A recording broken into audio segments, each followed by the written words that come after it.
Hey guys, இன்னைக்கு காலையிலேயே அண்ணனோட மேரேஜ்க்காக கிளம்பி வந்தாச்சு. தாலி கட்டி முடிச்சதுமே மண்டபத்துக்கு கிளம்பிட்டோம். நாங்கள் எல்லாருமே முன்னாடியே மண்டபத்துக்கு போய் பொண்ணு மாப்பிள்ளைக்காக வெயிட் பண்ணிட்டு இருந்தோம். பொண்ணு மாப்பிள்ளை வந்ததுமே மேலே ஸ்டேஜுக்கு போயாச்சு. மேலே ஸ்டேஜ் இருந்துச்சு, கீழே வந்து டைனிங் ஹால் இருந்துச்சு. என்னோட மேரேஜ்க்கு அப்புறம் ரொம்ப நாள் கழிச்சு என் சொந்தக்காரங்களெல்லாம் மறுபடியும் பார்க்குறேன் என் அண்ணனோட கல்யாணத்தில். நாங்கள் எல்லாருமே கொஞ்சம் நேரம் பேசி டைம் ஸ்பெண்ட் பண்ணிட்டு இருந்தோம். அப்புறம் ஃபேமிலியாக போயிட்டு ஒரு நல்ல குரூப் ஃபோட்டோ எடுத்துகிட்டு கீழே டைனிங் ஹாலுக்கு சாப்பிட வந்தாச்சு. செம்ம கூட்டமாக இருந்துச்சு டைனிங் ஹாலில். அப்படியே எல்லாருமே உட்காந்து சாப்பிட்டுட்டு இருந்தோம்.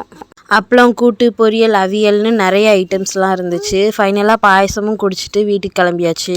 என் பையனுக்கு கொஞ்சம் உடம்பு சரியில்லை அப்படிங்கிறதுனால ரொம்ப நேரம் அவங்க இருக்க முடியல, அதனால வீட்டுக்கு கிளம்பிட்டோம். வீட்டுக்கு வந்ததுமே ஈவினிங் போல் எங்கள் அம்மா கொய்யாக்கா மரத்தில் கொய்யாக்கா இருக்கான்னு பார்க்க ஆரம்பிச்சிட்டாங்க. ஃபர்ஸ்ட் ஒன்று வந்துட்டு இந்த அணில் லைட்டாக கொறிச்சிருந்துச்சு. பரவாயில்ல, அணில் கொறிச்சா டேஸ்ட்டாக இருக்கும்னு சொல்லுவாங்க. ரெண்டாவது ஒன்று பெருசாக இருந்துச்சு, அதை பறிச்சுட்டு உப்பு மிளகாத்தூள் போட்டு சாப்பிட்டுட்டு இருந்தோம். இன்றைக்கி டே இப்படி தான் போச்சு. இது மாதிரி ஒரு வீடியோஸ்க்கு நம்ம சேனலை சப்ஸ்கிரைப் பண்ணிடுங்க. Bye guys.